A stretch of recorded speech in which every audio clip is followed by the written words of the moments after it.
Buenas tardes, mi nombre es Santiago López Pineda del grupo 11.2 y hoy vengo a explicar la literatura en la Edad Media. La literatura en la Edad Media se define en términos generales como cualquier obra escrita en latín o en lengua verculana entre el año 476 y el año 1500 después de Cristo, incluyendo la filosofía, los tratados religiosos y los textos legales, así como las obras de imaginación.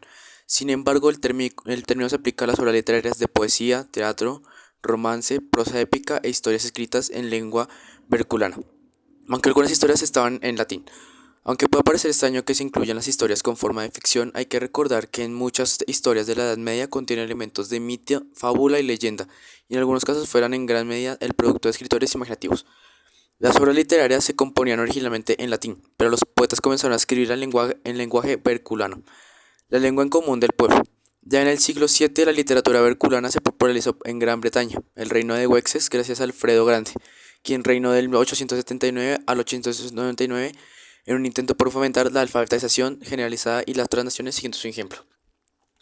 La conquista nómada del año 1066 estableció el francés como lengua literaria y transformó la lengua inglesa del inglés antiguo, en uso hacia los años 500 y 1100, al inglés medio hacia los años 1100 y 1500.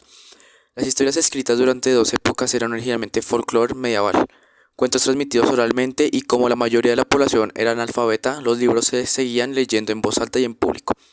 El aspecto auditivo de la literatura, por lo tanto, afectó la forma de componer. Los escritores escribían para representar su obra, no para una lectura privada en soledad. Las tasas de alfabetización aumentaron durante el siglo V y con el desarrollo de la imprenta hubo más libros disponibles.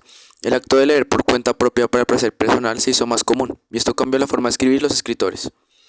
La muerte de Arturo de Tomás Malory, escrita en 1496 y publicada en 1485, es la primera novela de Occidente, una obra escrita para un público individual con capas de significado y simbolismo personal.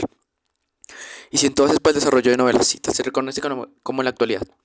Algunas características de estas son que se podían ver en dos partes: la literatura religiosa, que emanaba de la iglesia y del mundo del cristiano, y la literatura profana, menos abundante, emanada del pueblo. Algunas obras de estas más importantes fueron los libros de la caballería, el amor cortés, la poesía mística, la hagiografía, los bestiarios, el Amadís de Gaula, Beowulf o Beowulf, el cantar del Roland, el cantar del Mio Cid, el cantar de los Nibelungos, los cuentos de Canterbury y el de Cameron. Todos estos fueron hechos fantásticos que sucedieron para el avance de la literatura en la Edad Media a través de la Iglesia y muchas revoluciones que esto nos llevaría a la actualidad, como la conocemos.